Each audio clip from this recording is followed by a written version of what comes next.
Happiness is like sex. Everyone wishes they had more of it, yet everyone overcomplicates how to get it. I mean, just look at the self-help section at your local bookstore. One look at the shelf and quickly you feel like an innocent stepdaughter who just walked into an over-intellectualized happiness gangbang. For example, the happiness formula, the happiness project, the science of happiness, the happiness equation, the algebra of happiness, the happiness hypothesis. You would think that you need a fucking mathematics degree just to get out of bed in the morning. Yet happiness is actually quite simple, and I'm gonna prove it to you. My name is Mark Manson. I'm a 3x #1 New York Times bestselling author, and I've been studying this stuff for nearly 20 years. And in all of that time, I've boiled everything you need to know about happiness down into 3 simple questions. These questions will get you 99% of the way there. And that last percent, well, that's what the cocaine and hookers are for. Don't threaten me with a good time, man. Here's a harsh truth about human happiness that most people overlook, and I'm gonna explain it to you using these toy cars. When working towards a goal, there are 2 factors to consider: distance and direction. Most people obsess over distance because the distance is all about the score. How much weight did I lose? How much money did I make? How many books did I read? How many promotions am I gonna get? People obsess over distance because distance is impressive to others. But what actually matters more to human happiness is direction.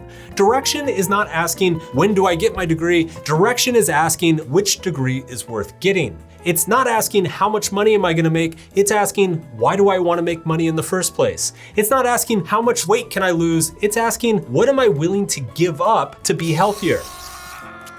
Direction is all about figuring out what is actually worth pursuing in the first place. Because if you choose the wrong goal or choose it for the wrong reasons, then it's like driving a car in the wrong direction. It doesn't matter how far you go, you're never gonna get to where you wanna get to. This means asking yourself, why do you want the things that you want? And be super honest with yourself. Is it because you genuinely value it? Or are you just trying to impress a bunch of people who actually don't give a shit?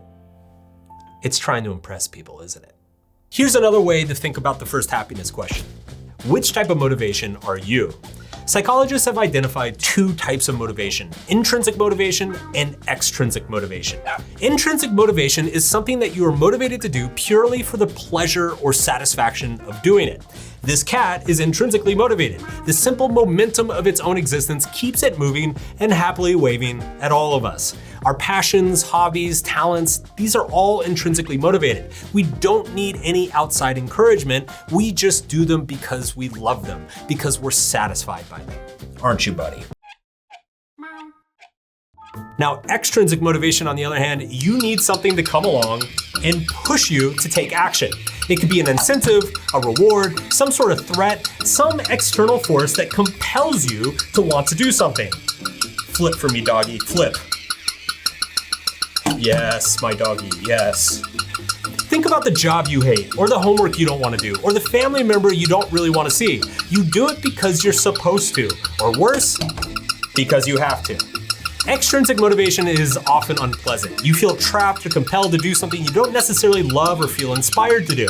And worst of all, with extrinsic motivation, as soon as that external force is removed, your desire to do anything else stops. Research shows that people who are primarily intrinsically motivated are much happier and experience greater mental health, whereas people who rely on outside forces to motivate them end up on this endless cycle, hoping and waiting for something to come along and tell them what to do next. What's worse is that most of us give up the pursuits that we are intrinsically motivated to do because they do not reward us externally. This is one of the biggest mental health mistakes that anyone could make, and it totally hoses your happiness. But why are we so tempted by extrinsic motivators? Why aren't we able to just do what we love and be satisfied with it? That gets into our second question that determines our happiness, and get ready, because this one goes pretty deep.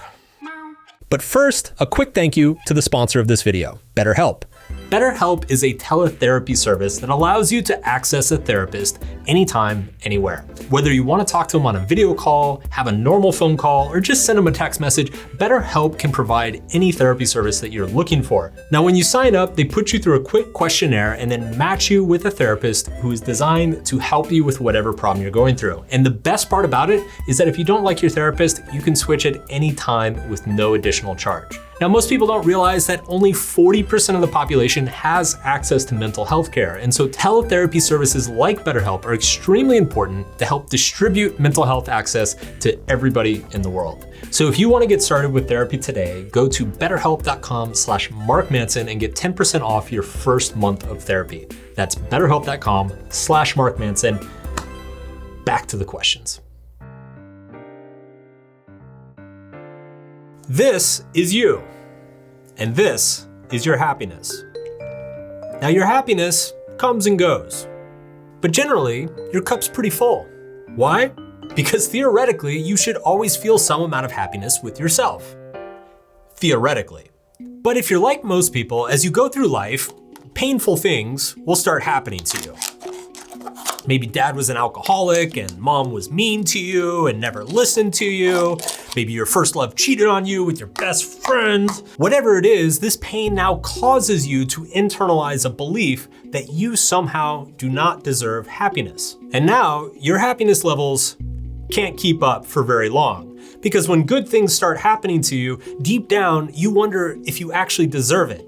You start to feel guilty and anxious, like anything good that happens to you is a lie, and you have this creeping doubt and perpetual feelings of unworthiness eating away at any joy you may be feeling, until soon, you find yourself miserable again.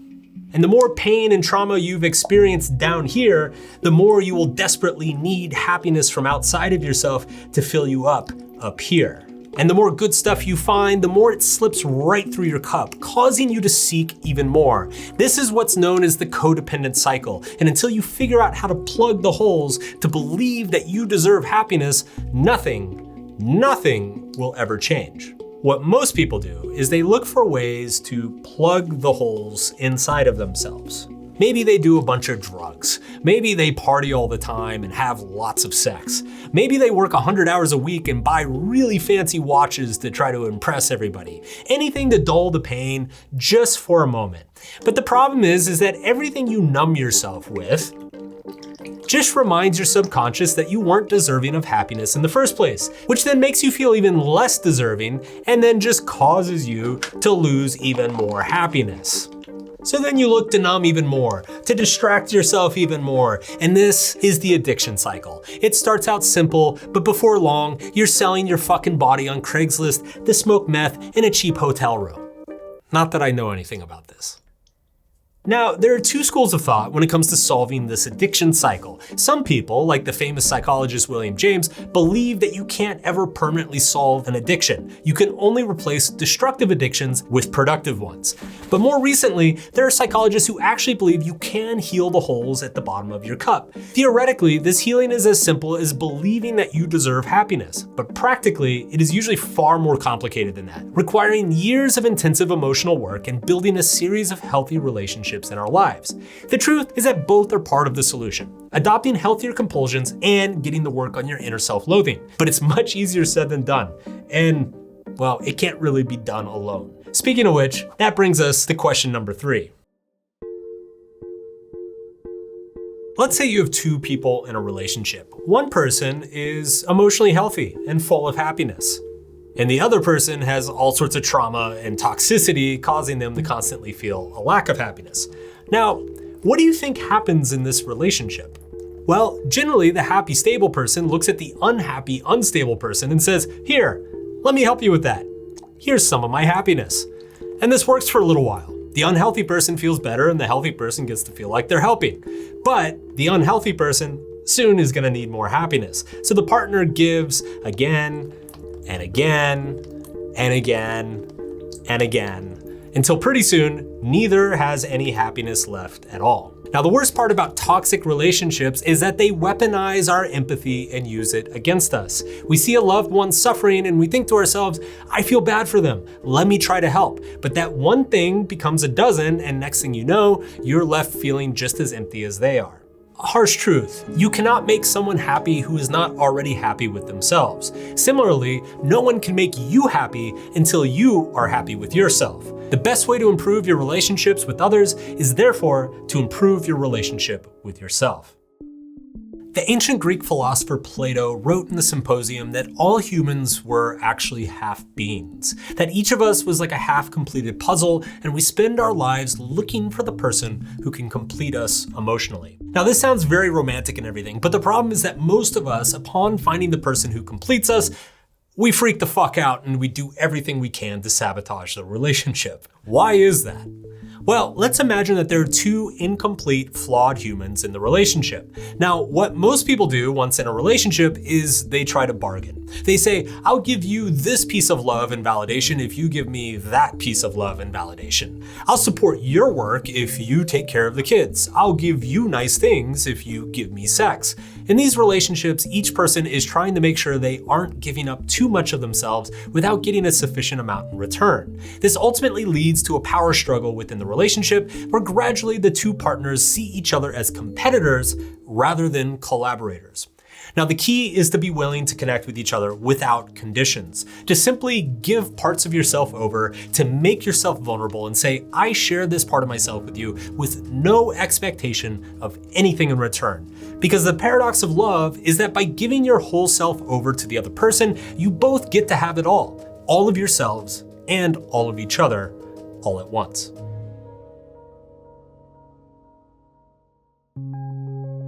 In 1938, the Harvard Medical School began following a class of undergraduate men with the hopes of identifying predictors of healthy aging. Now, in the beginning, this was a medical study, so they were collecting basic biological data from the young men each year and asking them simple questions about their lives. But after a couple decades, it slowly turned into a psychological study, as it began to show incredible patterns related to human happiness. The lead researcher, George Vaillant, ended up dedicating his entire life to the study. And by the 1990s, he had over 50 years of data on hundreds of men to work with. In his book, The Triumphs of Experience, Vaillant said that when looking at all of the factors of happiness, from jobs, family, tragedy, trauma, education, finances, geography, everything, the entire data set could be summed up with one simple word: love. Ultimately, the strongest correlation to happiness and longevity with all of the men in the study was simply having a loving, healthy relationship in their lives, no matter who it was. When you have two flawed individuals, if they have the courage to share their happiness, then that often allows their cups to overflow. The pursuit of happiness is, at the end of the day, the pursuit of strong relationships. I realize that sounds a little bit kumbaya and hokey to say, but it's true. It doesn't involve fuck you money. It doesn't involve six-pack abs or a small fleet of jet skis. Those things are extrinsically motivated, a desperate attempt to plug the holes in your cup, rather than a willingness to share the cup itself. When we're with people who love us unconditionally and treat us with respect, it gives us permission to love ourselves, despite our flaws. And that self-love frees us from having to numb our pain. It frees us from the constant chasing of more extrinsic motivation. And that freedom to be who we already are, that is, in a nutshell, happiness.